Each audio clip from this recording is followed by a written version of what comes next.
Hi welcome to Edubits learning.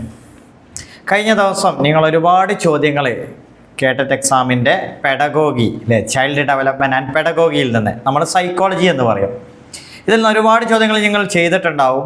നിങ്ങൾ ഏതായാലും exam അടുക്കുന്നത് കൊണ്ട് തന്നെ ഏറ്റവും കൂടുതൽ ക്വസ്റ്റ്യൻസ് ചെയ്യണം. അതായത് നിങ്ങൾക്ക് എത്രത്തോളം സാധിക്കുന്നുണ്ടോ അത്രത്തോളം ക്വസ്റ്റ്യൻസ് എന്ത് ചെയ്യുക, അറ്റൻഡ് ചെയ്യുക. മോക്ക് ടെസ്റ്റ് വളരെ ഇമ്പോർട്ടൻ്റ് ആണ്. അതുകൊണ്ടാണ് നമ്മൾ PYQ ഇപ്പോൾ നമ്മൾ ഏറ്റവും ലേറ്റസ്റ്റ് ആയിട്ട് നടന്ന ഒരു ടീച്ചേഴ്സിന് വേണ്ടി ഒരു എക്സാം നടന്നിട്ടുണ്ട്.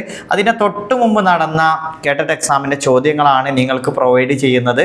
തീർച്ചയായും നിങ്ങൾക്കറിയാം, ഏറ്റവും റീസെൻ്റ് ആയിട്ട് കേട്ടറ്റ് എക്സാമിൽ നമ്മൾ നേരത്തെ ചോദിച്ച ചോദ്യങ്ങൾ, അതായത് കഴിഞ്ഞ വീഡിയോയിലൊക്കെ കുറച്ച് വർഷം മുമ്പത്തെ ചോദ്യങ്ങൾ ചോദിച്ചിരുന്നു. പക്ഷെ അതിൽ നിന്ന് എത്ര മാറ്റം വന്നിട്ടുണ്ട്, പക്ഷെ അതേപോലെയുള്ള ക്വസ്റ്റ്യൻസ് തന്നെ വീണ്ടും വന്നിട്ടുണ്ടോ തുടങ്ങിയ കാര്യങ്ങളൊക്കെ നിങ്ങൾക്ക് കൃത്യമായിട്ട് മനസ്സിലാക്കും. നമ്മൾ ബോധപൂർവമാണ് ആദ്യത്തെ കുറേ വർഷങ്ങൾക്ക് മുമ്പുള്ള ചോദ്യങ്ങളിട്ട് ഇപ്പോൾ ഏറ്റവും ലേറ്റസ്റ്റ് ആയ ചോദ്യങ്ങളുണ്ട്. അപ്പോൾ നിങ്ങൾക്ക് മനസ്സിലാക്കാം കേട്ടറ്റ് എക്സാമിൽ ഏത് തരത്തിലുള്ള ചോദ്യങ്ങളും വരാൻ സാധ്യതയുണ്ട്. നമുക്കതിന് ശേഷം കുറച്ച് റീസെൻ്റ് ആയിട്ടുള്ള മറ്റു പല ക്വസ്റ്റ്യൻ പേപ്പറും നമുക്ക് എന്ത് ചെയ്യണം, ഈ വീഡിയോയിലൂടെ ചെയ്യണം. തീർച്ചയായും കുറച്ച് ചോദ്യങ്ങൾ നമുക്ക് ഇന്ന് ഡിസ്കസ് ചെയ്യാം. ആദ്യത്തെ ചോദ്യം നോക്കൂ. താഴെ പറയുന്നവയിൽ ഭിന്നശേഷിക്കാരായ കുട്ടികളുമായി ബന്ധപ്പെട്ടത് അല്ലാത്തതേത്? ഇപ്പോൾ നമുക്കറിയാം ചിൽഡ്രൻ വിത്ത് സ്പെഷ്യൽ നീഡ്സ് വളരെ ഇമ്പോർട്ടൻ്റ് ആയിട്ടുള്ള ഒരു വേർഡാണ് അല്ലേ. ചിൽഡ്രൻ വിത്ത് സ്പെഷ്യൽ നീഡ്സ്, ഇവരുമായി കണക്റ്റഡ് അല്ലാത്തത്, റിലേറ്റഡ് അല്ലാത്തത് ഏതാണ്? RTE act, right to education അല്ലേ. ഇന്ത്യയിൽ 2009 എന്ത് ചെയ്തു, ഈ ഒരു ആക്ട് വന്നില്ലേ. ഇതിൻ്റെ ഭാഗമായിട്ടാണ് പിന്നീട് എന്ത് ചെയ്തത്, ഒരുപാട് കാര്യങ്ങൾ നമ്മുടെ വിദ്യാഭ്യാസത്തിൽ വന്നു. അപ്പോൾ റൈറ്റ് ടു എഡ്യൂക്കേഷൻ ആക്ട് ഈ കുട്ടികളുടെ കാര്യങ്ങൾ പറയുന്നുണ്ട്. PWD act, person with disabilities act, ഇത് 1995 പിന്നീട് ഇത് 2016 ഇത് എന്ത് ചെയ്തു, റിവൈസ് ചെയ്തിട്ടുണ്ട് അല്ലേ. അപ്പോൾ തീർച്ചയായിട്ടും ഇത് എന്താണ്, അതുമായി കണക്റ്റഡ് ആണ്. ഇനി RTI act, right to information act, അത് കണക്റ്റഡ് ആണോ? RCI act, rehabilitation council of India അല്ലേ, ഇവിടെ ഈ ആക്ട്. അപ്പോൾ ഇതിൽ RTI എന്ന് പറഞ്ഞാൽ റൈറ്റ് ടു ഇൻഫർമേഷൻ, വിവരാവകാശം എന്നുള്ളത് നമ്മുടെ സ്പെഷ്യൽ നീഡ്സ് ഉള്ള കുട്ടികളുമായി കണക്റ്റഡ് അല്ല. തീർച്ചയായും ഇവിടുത്തെ ഓപ്ഷൻ ഏതാണ്? ഓപ്ഷൻ C ആണ് കറക്റ്റ് ആൻസർ. അടുത്ത ക്വസ്റ്റ്യൻ നോക്കൂ. ശാരീരികമായ അനാരോഗ്യ കാരണങ്ങളാൽ 8ാം ക്ലാസ്സിൽ നാട്ടോ 8ാം ക്ലാസ്സിൽ പഠിക്കുന്ന പൂർണിമ തൻ്റെ സഹപാഠികളെക്കാൾ പഠന കാര്യങ്ങളിലും സാമൂഹികപരമായ പ്രവർത്തനങ്ങളിലും മോശം പ്രകടനം കാഴ്ചവെക്കുന്നു. ഇവിടെ അവലംബിക്കാവുന്ന വികസന തത്വം, ഇവിടെ ഏത് ഡെവലപ്മെൻറ്റ് തിയറിയാണ്, പ്രിൻസിപ്പിൾ ഓഫ് ഡെവലപ്മെൻ്റ് ആണ് ഇവിടെ അപ്ലിക്കബിൾ ആണ്. നമ്മുടെ കുട്ടിയുടെ പ്രത്യേകം നോക്കൂ. സഹപാഠികളെക്കാൾ പഠനകാര്യങ്ങളിലും സാമൂഹികപരമായ പ്രവർത്തനങ്ങൾ, സോഷ്യൽ ആക്ടിവിറ്റീസിലൊക്കെ പിറകിലാണ്. അപ്പോൾ നമ്മൾ ഡെവലപ്മെൻ്റ് ആയിട്ടുള്ള കുറേ തിയറീസ്, അതിൻ്റെ പ്രിൻസിപ്പിൾസ് പഠിച്ചിട്ടുണ്ട്. അതിലേതാണ്?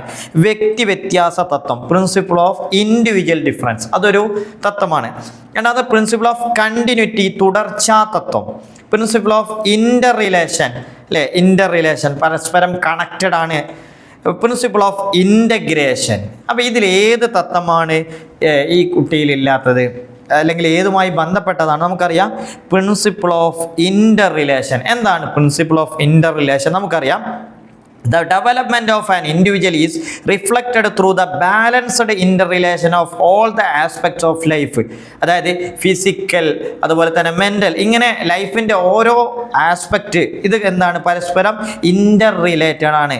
Development is any aspect affect the other aspect. അപ്പോൾ ഇതിലുള്ള ഏതെങ്കിലും ഒരു ആസ്പെക്റ്റിനെ എന്തെങ്കിലും ബാധിച്ചാൽ അത് മറ്റുള്ളതിനെയും, ഇപ്പം മെൻ്റലും ഫിസിക്കലും കണക്റ്റഡ് ആയിരിക്കും, ഇതാണ് ഉദ്ദേശിച്ചത്. അതുപോലെ ഇങ്ങനെ ഓരോ ആസ്പെക്റ്റുകളും പരസ്പരം ഇൻ്റർ റിലേറ്റഡ് ആണ്. അതിലേതെങ്കിലും ഒരു ഭാഗത്ത്, ഇപ്പോൾ ഇവിടെ നോക്കൂ അല്ലേ, പഠനകാര്യം സാമൂഹികപരമായ കാര്യങ്ങളാൽ പിറകിലാണ്. അപ്പോൾ ഈ ആസ്പെക്റ്റാണ് ഇവിടെ അല്ലേ നമ്മൾ ഉദ്ദേശിക്കുന്നത് ഓരോ ഭാഗത്തും. ഓക്കെ, ശാരീരിക അനാരോഗ്യമല്ല ഇവിടുത്തെ കാരണം പറഞ്ഞത്. കുട്ടിക്ക് എന്തുണ്ട്, ഹെൽത്ത് ഇഷ്യൂസ് ഉണ്ട്. ആ സത്യത്തിൽ ഒരു ഫിസിക്കൽ ആസ്പെക്റ്റിലുള്ള പ്രശ്നങ്ങളാണ്, പക്ഷെ അത് എവിടെ ബാധിക്കുന്നുണ്ട്? കുട്ടിയുടെ മറ്റുള്ള പ്രവർത്തനങ്ങൾ, സോഷ്യൽ ആസ്പെക്റ്റിൽ ബാധിക്കുന്നുണ്ട്. അതുപോലെ തന്നെ മെൻ്റൽ ആസ്പെക്റ്റിൽ അത് ബാധിക്കുന്നുണ്ട്. ഓക്കെ, സോ കോഗ്നിറ്റീവ് ആസ്പെക്റ്റും ഈ ഫിസിക്കൽ ആസ്പെക്റ്റും ഒക്കെ കണക്റ്റഡ് ആണ്. അപ്പോൾ നമുക്ക് ഇവിടെ കുറച്ച് തത്വങ്ങൾ പറയാം. Principle of continuity, principle of individual difference, principle of generality to specificity അല്ലേ, ജനറലായ റെസ്പോൺസ് കുട്ടികളിൽ ഉണ്ടാക്കുന്നു, അത് പതിയെ പതിയെ കുറച്ച് കാലം കഴിയുമ്പോൾ കുട്ടിയിൽ എന്ത് ചെയ്യുന്നു, സ്പെസിഫിക് ആയ റെസ്പോൺസുകൾ ഉണ്ടാകുന്നു. അതാണ് മൂന്നാമത്തെ കേട്ടോ. Principle of inter relation, principle of interaction കേട്ടോ, ഇൻട്രാക്ഷൻ ആണ്. പിന്നെ principle of integration, principle of predictability, നമ്മൾ വളരെ ഇമ്പോർട്ടൻ്റ് ആയ പ്രെഡിക്റ്റബിലിറ്റി അല്ലേ. നമുക്കറിയാം ഓരോ സ്റ്റേജിലും കുട്ടി എന്തൊക്കെ ചെയ്യാം അല്ലെ, ഡെവലപ്മെൻറ്റ് എങ്ങനെയായിരിക്കാം അന്ന് നമുക്കത് പ്രവചനിക്കാൻ പറ്റാവുന്നതാണ്. അപ്പോൾ ഒരു 3 വയസ്സായ കുട്ടിയിൽ എന്തൊക്കെ വികസനങ്ങളാണ് ഉണ്ടാവുന്നത്, ഒരു 10 വയസ്സായ കുട്ടിയിൽ എന്തൊക്കെയാണ് മാറ്റങ്ങൾ ഉണ്ടാവുന്നത്, അത് നമുക്ക് നേരത്തെ തന്നെ പ്രവചിക്കാൻ പറ്റുന്നതാണ്. ഓക്കെ. പ്രിൻസിപ്പിൾ ഓഫ് സീക്വൻഷ്യാലിറ്റി, ഇതിലെ സീക്വൻസ് ഒരു പ്രത്യേക സീക്വൻസിലായിരിക്കും ഡെവലപ്മെൻറ്റ് നടക്കുന്നത്. ഏതായാലും ഇതൊക്കെ ഡീറ്റെയിൽ ആയിട്ട് നമുക്ക് പഠിക്കേണ്ടതാണ്. നെക്സ്റ്റ് ക്വസ്റ്റ്യൻ നോക്കൂ. റിഫ്ലക്റ്റീവ് നിരീക്ഷണം, അബ്സ്ട്രാക്റ്റ് കോൺസെപ്ച്വലൈസേഷൻ, അതായത് reflective observation and abstract conceptualisation, ഈ കൺസെപ്റ്റ് കൊണ്ടുവന്നതാരാ? David Kolb, Albert Bandura, Daniel Goleman, Howard Gardner. ആരായിരിക്കും? നമുക്കറിയാം ഇതിൻ്റെ ഉത്തരം ഡേവിഡ് കോൾബാണ്. David Kolb. മറ്റുള്ളവരെ കുറിച്ച് നിങ്ങൾക്കറിയോ? എന്താണ് ആൽബർട്ട് ബന്ദുരയുടെ സോഷ്യൽ ലേണിംഗ് അല്ലേ, സോഷ്യൽ ലേണിംഗ് എന്നൊരു തിയറി അത് ആരുടേതാണ്? ആൽബർട്ട് ബന്ദുരയാണ്. സോഷ്യൽ ലേണിംഗ് എന്ന് പറഞ്ഞാൽ എന്താ? കുട്ടി മറ്റുള്ളവരെ അനുകരിച്ച് കാര്യങ്ങൾ മനസ്സിലാക്കുക. അപ്പോൾ ഒരു കുട്ടി പഠിക്കുന്ന മറ്റുള്ളവർ ചെയ്യുന്നത് അതേപോലെ അനുകരിച്ച് അത് മനസ്സിലാക്കി പഠിക്കുന്ന ഇത് സോഷ്യൽ ലേണിങ്ങിൻ്റെ ഒരു ഭാഗമാണ് കേട്ടോ. പിന്നെ ഡാനിയൽ ഗോൾമാനെ നമുക്കറിയാം.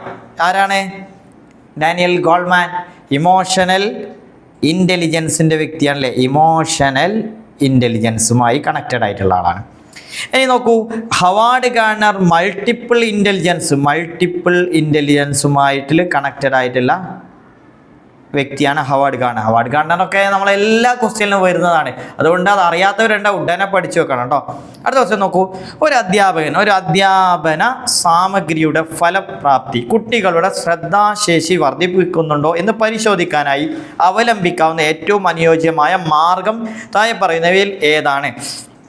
അപ്പോൾ ഒരു മെത്തേഡ് അല്ലേ, ഇവിടെ ഒരു അധ്യാപകൻ സ്വീകരിക്കുന്ന മെത്തേഡിനെ കുറിച്ചാണ് ചോദിക്കുന്നത്. എന്താണ് മനസ്സിലാക്കേണ്ടത്? ഈ എഫക്റ്റീവ്നെസ് ഓഫ് ഇൻസ്ട്രക്ഷണൽ മെറ്റീരിയൽ, അധ്യാപകൻ കൊടുക്കുന്ന ഇൻസ്ട്രക്ഷണൽ മെറ്റീരിയലിൻ്റെ എഫക്റ്റീവ്നെസ്, കുട്ടികളിൽ അതുണ്ടാക്കുന്ന ഫലപ്രാപ്തിയെക്കുറിച്ച് മനസ്സിലാക്കാൻ. അപ്പോൾ ഏത് മെത്തേഡായിരിക്കും അധ്യാപകൻ സ്വീകരിക്കുക? സർവേ ആണോ, കേസ് സ്റ്റഡി ആണോ, എക്സ്പെരിമെൻ്റ് ആണോ, കോറിലേഷൻ റിസർച്ച് ആണോ? ഏതാണ്? ഇവിടുത്തെ ആൻസർ എക്സ്പെരിമെൻ്റ്. എന്താണ് അധ്യാപകൻ നടത്തുന്നത്?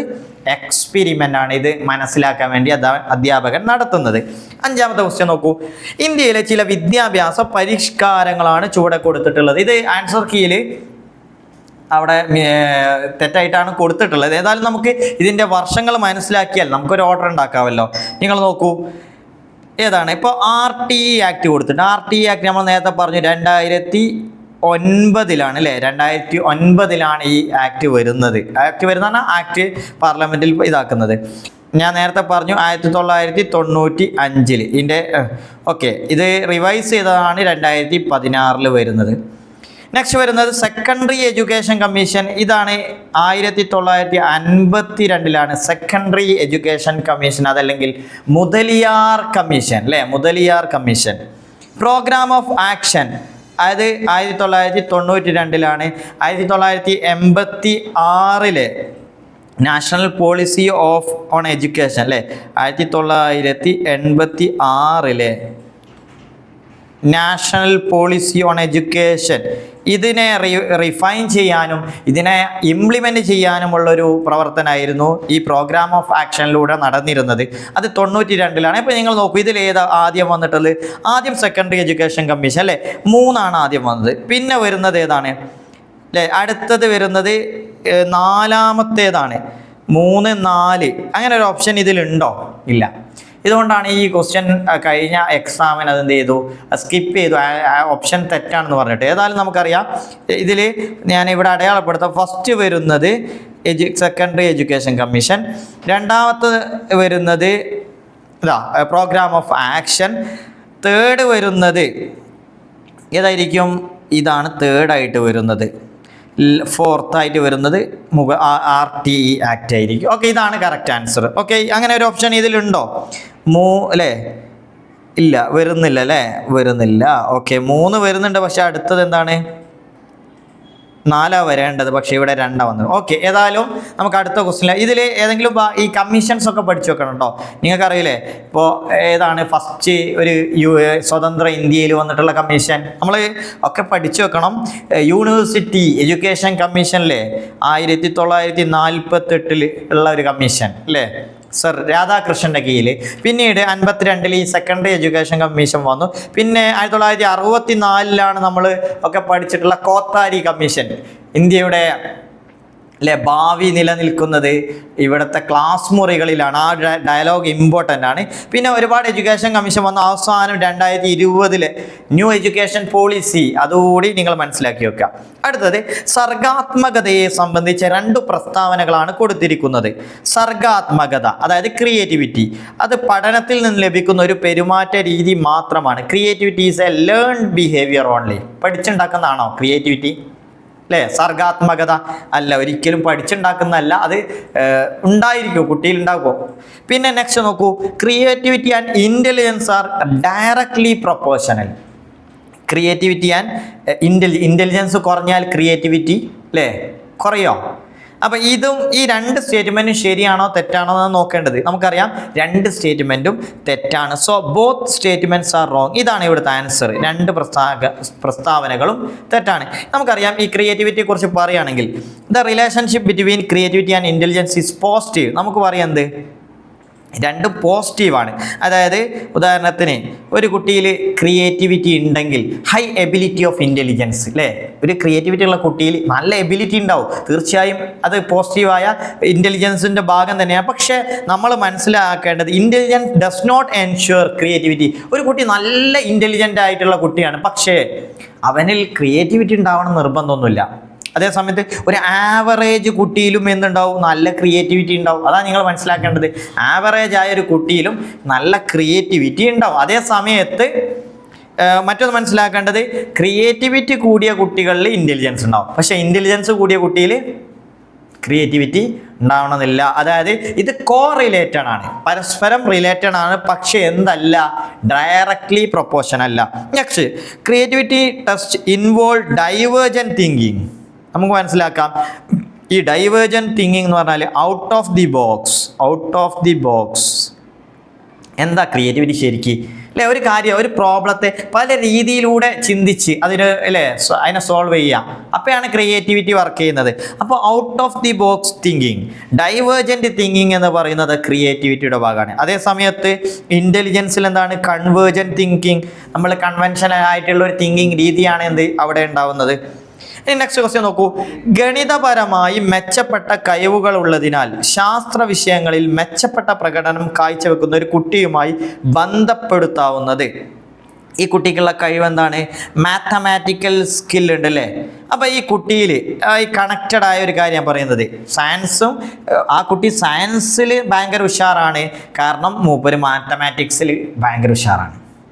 മാത്തമാറ്റിക്സിലുള്ള ആ ഒരു സ്കില്ല് അത് എന്തുമായി കണക്റ്റഡ് ആണ്? സയൻസുമായി. അപ്പോൾ എന്താണ് mnemonics, positive transfer, reasoning, logical mathematical intelligence. ഇതെന്താണ്? നമ്മൾ ഏത് ഭാഗവുമായിട്ട് പെഡഗോഗിയുടെ ഏത് ഭാഗമാണ് ഇവിടെ നമ്മൾ പറയുന്നത്? നിങ്ങൾക്കറിയാം, ഒരു വിഷയത്തിൽ കുട്ടി ഉഷാറായത് അത് മറ്റൊരു വിഷയത്തെ ബാധിക്കുന്നുണ്ടെങ്കിൽ, മറ്റൊരു വിഷയത്തെ പോസിറ്റീവായി ബാധിക്കുന്നുണ്ടെങ്കിൽ നമുക്കതിന് പോസിറ്റീവ് ട്രാൻസ്ഫർ എന്ന് പറയാം അല്ലേ. നമ്മൾ പഠിച്ചിട്ടുണ്ട് പോസിറ്റീവ് ട്രാൻസ്ഫർ എന്നുള്ളൊരു കാര്യം പഠിച്ചിട്ടുണ്ട്, നെഗറ്റീവ് ട്രാൻസ്ഫർ പഠിച്ചിട്ടുണ്ട്, സീറോ ട്രാൻസ്ഫർ പഠിച്ചിട്ടുണ്ട്. ഈ 3ഉം മനസ്സിലാക്കി വെക്കുക. അപ്പോൾ അല്ലേ, ഒരു വിഷയത്തിലുള്ള പഠനം അത് മറ്റൊരു വിഷയത്തെ തീരെ ബാധിക്കുന്നില്ലെങ്കിൽ എങ്ങനെയാണ്? അതുപോലെ ഒരു വിഷയം നമ്മൾ പഠിച്ചു, അത് പഠിച്ചപ്പോൾ മറ്റേ വിഷയം കൂടി മറന്നുപോയി, കൺഫ്യൂഷനിലായി, അത് നെഗറ്റീവ് ട്രാൻസ്ഫർ അല്ലേ. സോ ഇത് മനസ്സിലാക്കി വെക്കുക. അടുത്ത ക്വസ്റ്റ്യൻ നോക്കൂ.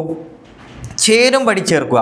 ജീൻ പിയാഷെ ഈ പറയുന്ന ഏതുമായി കണക്റ്റ് ആണ്? പിയാഷെ സ്കഫോൾഡിംഗ് ആണോ, എക്സ്പോസിറ്ററി ടീച്ചിങ് ആണോ, സന്തുലനമാണോ, ആഗമന രീതിയാണോ, ലൈഫ് സ്പേസ് ആണോ? ഏതാണ്? നമുക്കറിയാം പിയാഷെ സന്തുലനവുമായി കണക്റ്റ് ആണ്, ഇക്വിലിബ്രേഷൻ അല്ലേ. ജെറോമസ് ബ്രൂണർ, നമുക്കറിയാം ജെറോമസ് ബ്രൂണർ എന്തുമായി കണക്റ്റഡ് ആണ് അല്ലേ? ആഗമന രീതി അല്ലേ, ഇൻഡക്റ്റീവ്. ദെൻ വൈഗോട്സ്കി നമുക്കറിയാം സ്കഫോൾഡിങ്ങുമായി കണക്റ്റഡ് ആയ ആളാണ്. ഓക്കെ, നെക്സ്റ്റ് ഒസബെൽ എക്സ്പോസിറ്ററി ടീച്ചിങ്ങുമായി ബന്ധപ്പെട്ട വ്യക്തിയാണ് ആര്? ഒസബെൽ. അപ്പം നിങ്ങൾ ഓപ്ഷൻ നോക്കൂ, എവിടെയാണ് ഇതിൻ്റെ ആൻസർ വരുന്നത്? ഇവിടെ അല്ലേ, ഫസ്റ്റ് എ വരുന്നത് 3, ഇതിൽ ഇത് ഇവിടെ 3 ആണ് കേട്ടോ. ബി ക്വസ്റ്റ് എ വരുന്നത് 3, മൂന്നാമത്തേതാണ്. ബി വരുന്നത് നോക്കൂ, ബി വരുന്നത് 1-ലല്ലേ? സോറി, ജെറോമസ് ബ്രൂണർ എന്തുമായി കണക്റ്റഡ് ആണ്? 4-മായിട്ട്. ഓക്കെ, ഇതാണ് correct answer, B4. C Vygotsky scaffolding അല്ലേ, അപ്പോൾ C1. ഒസബെല്ല് expository teaching D2. Okay, ഇതാണ് ഇവിടുത്തെ കറക്റ്റ് ആൻസർ. നെക്സ്റ്റ് ക്വസ്റ്റ്യൻ നോക്കൂ, ഇത് നമ്മൾ നേരത്തെ പറഞ്ഞു. 9ാമത്തെ ക്വസ്റ്റ്യൻ, പഠിപ്പിക്കാനുള്ള ഒരു പാഠഭാഗം ഒരു കഥയുടെ രൂപത്തിൽ ആമുഖമായി വാച്യരൂപത്തിൽ ആഖ്യാനം ചെയ്യുന്നതിനെ വിശദീകരിക്കുന്നത് എന്ന് വെച്ചാൽ എന്താണ്? Introducing a lesson by verbally narrating a summary of the content. ഇങ്ങനെ പറഞ്ഞിട്ട് അവതരിപ്പിക്കുന്നതിന് പറയുന്ന പേര് എന്തുമായി കണക്റ്റഡ് ആണ്? അഡ്വാൻസ് ഓർഗനൈസർ, ഇൻഡക്റ്റീവ് അപ്രോച്ച്,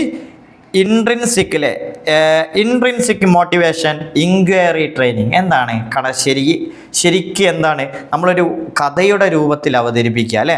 എങ്ങനെ? അതിന് പേരാണ് അഡ്വാൻസ് ഓർഗനൈസർ. ഓക്കെ, കറക്റ്റ് അല്ലേ?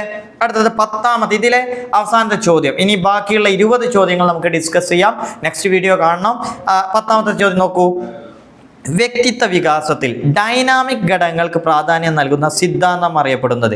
The theory that emphasized the role of psychodynamic elements in the development of personality is known as എന്താണ്? സൈക്കോഡൈനാമിക് അല്ലേ? സൈക്കോ അല്ലേ? ഇതാണ് important, psychodynamic elements. So the answer is ഏതാണ്? എറിക്സന്റെ മനോസാമൂഹ്യ വികാസ സിദ്ധാന്തമാണോ? ഫ്രോയിഡിന്റെ സൈക്കോ അനലിറ്റിക് സിദ്ധാന്തമാണോ? പിയാഷയുടെ വികാസ സിദ്ധാന്തം? കോൾബർഗിന്റെ സാൻമാർഗിക സിദ്ധാന്തം അല്ലെ, നൈതിക വികാസം ആണോ? ഏതാണ് സൈക്കോ ഡൈനാമിക്കുമായി കണക്റ്റഡ്? നമുക്കറിയാം അത് ഫ്രോയിഡിന്റെ സൈക്കോ അനലിറ്റിക് സിദ്ധാന്തമാണ് അല്ലെ. ഇതാണ് കറക്റ്റ് ആൻസർ. സോ 10 ചോദ്യങ്ങളാണ് നമ്മളിവിടെ ഡിസ്കസ് ചെയ്തിട്ടുള്ളത്. തീർച്ചയായും ഉപകാരപ്പെട്ടു എന്ന് വിചാരിക്കുന്നു. ലേറ്റസ്റ്റ് ആയിട്ട് ചോദിച്ചിട്ടുള്ള ചോദ്യങ്ങളാണ്. തീർച്ചയായും നന്നായിട്ട് ചെയ്ത് നോക്കുക. അടുത്ത വീഡിയോയിൽ കാണാം. താങ്ക്